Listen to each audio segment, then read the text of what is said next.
Welcome to the Jill on Money Show. It is Monday, January 10th. It is the first day of a full week of work.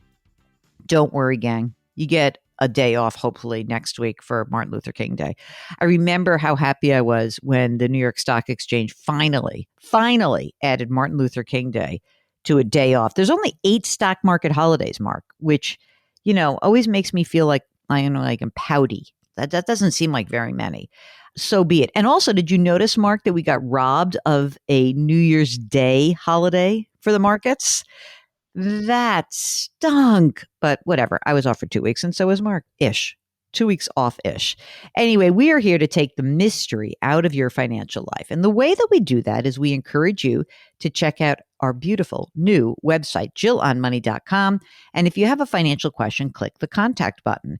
While you're on this site, you can read the stuff that we've written and listen to old shows. You can subscribe to our sister broadcast called Eye on Money. And the beauty of that is that twice a week, you get to hear Mark Talercio's dulcet tones on the airwaves. So if that isn't enough of a tease to get you to do something, I don't know what is. Today, we are on the line with Brent. He is from Colorado. Hello, Brent. What can we do for you today? Thanks, Jill. In the upcoming year, am preparing to sell a business that I have started about 10 years ago in the software space.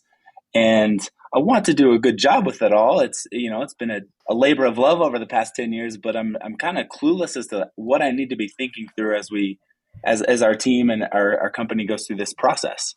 So can I ask a few questions? And of course, this is not his real name because we're protecting him. So why did you decide to sell? We started the company 10 years ago and we had zero outside funding and no outside investors. And it's been a struggle. We got it up and going. We've been so lucky and fortunate to get it there. In software, we're at that sweet spot where that first round of private equity is really attractive. And so we've just decided it's at the time we'd probably get a great return, a great multiple on the business. And we would like to proceed and do that. That's awesome. All right. And so let's go a little bit about you personally, and then we'll get to the business. How old are you? I am 40 years old. Wow. You're young. This is exciting. And are you married, partnered? Yeah, my wife and I have been married for, about 16 years, and we have 8 children. Hold on. Mark is having a little nervous breakdown on your behalf. 8 children. Any multiples in those 8 kids? Like, do we have one set of triplets that throws these numbers off? No kidding. There are no multiples in there. Those are 8 kids spaced 2 years apart. And I have 5 of them are girls, and I wish they could grow up and be like you, Jill. Oh, that's so nice. No, you don't. You have no idea. I was such a pain in the ass kid. 5 girls, they're all 2. So what are the age ranges? So if you start at 15 years old and you just subtract 2 and God. all the way down, our youngest is about 7 months old. Oh, my God. Mark, you might have to leave that in. Are you guys... All right. 8 kids is a lot. I don't know how to compute this in my brain. Let's not go there. A weird fact? So yes. Part of the compelling reason to sell the business is it's a great time. There's a lot of money in the markets, and we're getting lots of outreach from, strategic investors and then the financial investors. And I'm doing the math, and I think I'm going to be having children in college for 20 years straight. And oh my God. I have no idea how I'm going to cover this cost unless we just have a great outcome with this business. Okay. And are you the major shareholder? Are there other people involved? Yes, there's 2 other co-founders. We're all equal shareholders, and we own the majority of the business for sure. Okay. What do you figure your 1/3 of the business is worth? Outside auditors have told us right now that my shares are probably worth $7.3 million. All right, let's talk about other money you have, and we're going to come back to the business. Okay, so you live in a house with these 8 kids? Stacked on top of each other. Yes, we do. What's the house worth? The house value's probably around $850,000. All right, and do you have a mortgage outstanding? Yes, about $340,000. Okay. Presuming you get the 7 million books Would you want to allocate some part of this to be in a bigger home, or is this the house that you're in fine with you guys? Yeah, probably need to get to a bigger space. It's a 2,200 square foot home, bunk beds galore. All right. So that would be one aspect of this, which is what do you think you'd have to spend to be in a new house that is big enough for 8 people? Actually think you need a cattle ranch of some sort. Yeah, carrying over the equity to the current house to the next one, I'm thinking there's probably another $400,000 to $500,000 we need to spend. All right, that seems reasonable. So even if we said even if you like doubled it to like 1.5 million, right? Like Yeah, that could be possible. Okay. So yeah. that would do it for you guys. And here's my other question for you. If you were like looking ahead post sale, do you want to keep working? Do you want to go? Are you a serial entrepreneur? Do you think that you'd want to do this over and over and over again? How do you look at this?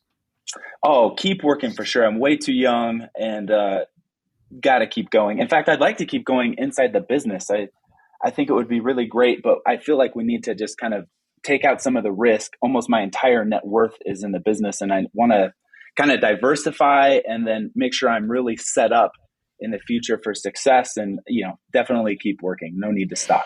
Did you feel like in the COVID era, do you think that it helped your business in general, just in terms of valuation or the business itself? Were you able, I mean, I know it always feels weird for me to ask that question. I'm just interested. Did the last 2 years help your business more so than it would have sort of in the pre-COVID era, you think?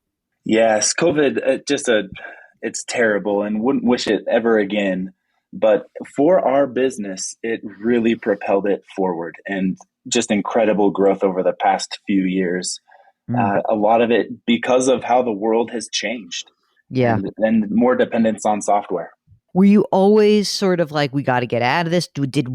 Was one more interested in selling than the other or is everyone pretty much on the same page? Like, holy crap, we're in a great place. Let's take the money and run.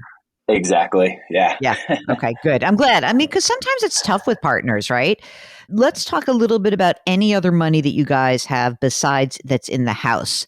Do you have an emergency reserve fund? I have an emergency reserve fund, but you can imagine with 8 kids, it's not where it needs to be. It's just a little over $20,000 cash on hand. How much do you think you spend every month on, I mean, 8 kids? I don't even know how to really like compute this all, but like, what is your need if you look at your monthly nut? Yeah, right now we probably spend about $10,000 to $12,000 in just Mhm. typical operating expenses for our children and everything that they're involved in. So 10 or 12 grand a month is the nut. Besides the emergency fund or whatever, that's actually just like a small operating budget, which is really everything is going in and out. Any other investments or 401k, IRA, anything like that? Yeah, I have tried to do it, but I mean, it's just been a battle balancing trying to build up the emergency fund versus the retirement. And so we probably have a little over 125,000 in IRAs and brokerage accounts. Okay. In your kind of like the retirement, is that going through the business? Do you guys have a 401k at work or is everyone on their own right now? We have a small 401k, but I've done the IRAs kind of separate on my own. Traditional IRA or Roth? Roth IRA. Okay, great. How much do you draw as income from the business currently? I take an annual salary of about $195,000 with a $30,000 bonus, just depending on how the year went. Okay. So obviously, this is why you guys are running pretty tight. If you were to stay on, it's a funny thing when you sell a business because when you're the owner, you keep your salary low and you pour everything into the business. But if I were to go hire you, my 40-year-old software genius, Brent from Colorado, what would I actually have to pay you? Like, this is a business that would have to pay you how much to keep you on the staff? Probably $400,000 to $500,000 a year. So do you have an actual like acquiring company? Is this like a done deal or is this like in the works? This is in the works, so Okay. nothing yet. So that would be something that's important because we'd want you as you start thinking about selling, to factor that in. You got to get paid what you're worth. I remember a long time ago, I had a client who had a small business, and it was funny. The acquiring company basically said, "Well, you're not paying yourself enough." And he's like, "What do you mean? Like, I thought you'd be happy about that." They're like, "No, a real business has to pay people.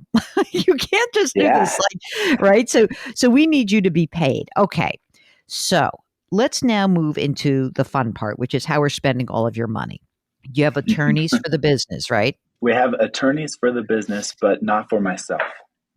Mark, do you think that he should get his own attorney? Do you think he should assemble his own team right now? Yeah, I think so also.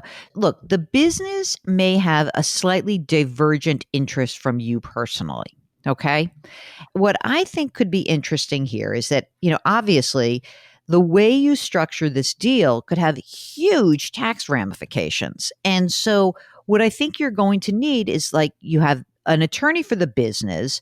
Is somebody helping you? Are you like an investment banker of some sort, someone trying to sort of negotiate a sale on your behalf? Or is this something you guys can do on your own because you have other, I don't know, like maybe it's just the industry. Do you know the potential acquirees of your business? Yeah, we are not that smart. So we do have an outside banker that is going to help us run the process later this year. Okay. What I think would be interesting for you is I would start assembling my team. Do you use an accountant for yourself, a CPA? No. I would hire one. I would totally hire one. Yeah, I think you're right. And I would hire somebody who has some expertise in sale of businesses, which you can certainly find. I'm sure that, through your network of people who you would find someone, but, someone who's dealt with, look, 5 to 10 to $15 million sales. Like you don't need someone who's handling $1 billion deals, right? You need somebody who can help you personally and establish that as someone who you really trust. And then I think that you probably are going to need, I don't know if like you need a deal lawyer for yourself, but I almost feel like that CPA, if that person might have a good suggestion, like I would go for the CPA first, and then I would probably get an attorney who could just kind of walk me through. Do you have just trying to think, like, do you have friends who are lawyers? Do you know anyone like this, or are we starting fresh with no access to people? I have friends who are lawyers, but I'd probably want to start fresh and maybe Mhm. just run a short, quick process, talking to a few, making sure that there's standardization around their counsel and advice, and pick You the know what best I one from there. Yeah, you know what I might ask? I might ask the deal person to say like, "Look, I really want to have my own lawyer involved in this, just to have a review, just to have another set of eyes. Nothing bad's going to happen. Cost you a few bucks, right?" Mhm. Maybe you ask that person who's managing the sales process to give you a few names. I think that would be a great place to start. And also ask that person for some CPA firms that you could interview as well. I mean, look, we need to figure out what is going to be the tax implication that, you're not going to get $7 million net from this deal. There's going to be some taxes that are going to be due. I don't know what they are.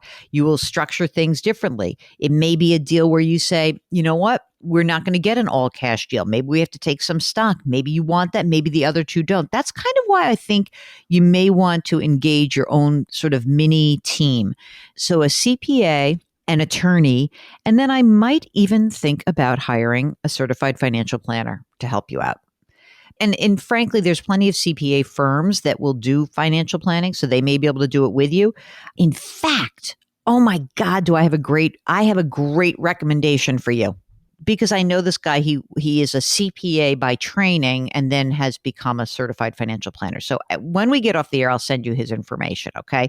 But I think that you want to assemble your team when you have these huge life events. What we want to make sure is that you're structuring the deal the right way for you. And, frankly, I don't want to make it antagonistic with your two partners. It sounds like you have a very good relationship, but I feel like in my own experience, I had tethered myself to a business, what's best for the business, at my own detriment. And I think that my lesson in that is that when you can have your own representation, it might put a few noses out of joint, but it might save you some heartache down the line. I think that's really smart. Yeah, so that's how I look at this. Let's just pretend you had 5 million bucks net from this whole deal, okay? And you had to spend $1 million on the house, right? And now you have $4 million in like your operating budget. Then I think what happens is you kind of have this $4 million that's stashed away. You may want to talk about I don't know how you view college funding. If that's something that's important to you, you might want to peel off $1 million and start funding a bunch of 529 plans. But I think that your team that you assemble can help you with that. You're still going to work and you're going to make 400 or 500 grand. I think that you probably won't have to touch this money for 20 years. That's the hope.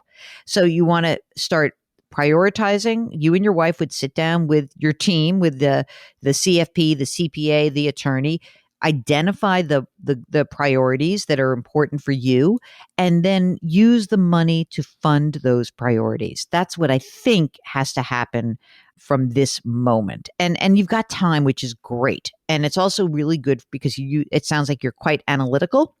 And I love that. And you're looking at this in a way that I think is really smart. I also think I'm going to give you a big like 5-star review of just saying, I'm not waiting around for the biggest amount of money for in the future. I'm taking advantage of something like this strange period that propelled you forward, that accelerated. If COVID was the accelerant to this business, you're not waiting around to see what happens next. You're saying, let's do it right now, which is really laudable, I have to say. Thank you. This is good stuff, Jill. It's a great story. Mark, is there anything else that you want? Of course, Mark's going to remind me that I'll just say this now. You're obviously going to need a revision to your estate plan because there's going to be a bunch of money. I don't know what estate tax is in the state of Colorado, but, there's a lot of money. There's a lot of kids. Do you already have wills and powers of attorney and healthcare proxies? I have wills and, might want to talk to Mark. Maybe he can take some of the kids if heaven forbid something happens to me. We can send he doesn't have any girls. He doesn't have any girls. So we'll take 3 kids. We'll take 3 girls. It's like a litter. You have a litter of children, basically. Yep. Mark, anything else that is on your mind? No, I'm still wrapping my head around the having a child in college for 20 consecutive years. I know. It's exhausting. Any chance that these kids go to state school? I think they're going to have to go to state school. I think you're going to have to homeschool them and also home college them. The thing is that I imagine with 8, you really do want them to go away. Like that is part of the issue. It's an amazing story. It is truly one of these instances where, when you wrote your email and you said, you're an outlier, it's really amazing because you're an outlier in a couple of ways. Number 1, 8 kids. Number 2, you've got this kick-ass business that you actually are smart enough to say, okay, let me monetize this business. And I think that you may underestimate how difficult that is. It is really, I know it's hard to do. People get very emotionally attached to the businesses they build, but I applaud this. Is there anything else on your mind that we can help you out with right now? This is fantastic counsel. I really appreciate helping me process and think through this, kind of assembling my own independent team to make sure that I'm properly thinking through and making the right decisions so that these 8 kids can go to school and hopefully turn out like you, Jill. Come on, stop now. You're very sweet. We wish you the very best of luck. Brent from Colorado, he's going to stay in touch with us. Don't worry. We'll find out. When you sell the business, will you come back? Absolutely. Fantastic. All right. He is an outlier, but he's the $7 million man. I like that. That's the episode name, Mark, the $7 million man. Okay. You have been listening to the $7 million man with the 8 kids, 5 girls, here on the Jill on Money show. I know this is a wild story. I don't know. It's fascinating to me. The numbers are huge all across the board, and we are so grateful for Brent for joining us. If you, like Brent, have a big decision to make and you want to just kind of chat it up a little bit with me and Mark, give us a holler. Go to JillOnMoney.com and click the contact button. And while you're there, don't forget to sign up for the free weekly newsletter. And you just can do lots of different things there. So check it out. The website looks great. Lift someone up today. Grit, growth, grace. We'll talk to you tomorrow. Thanks for listening.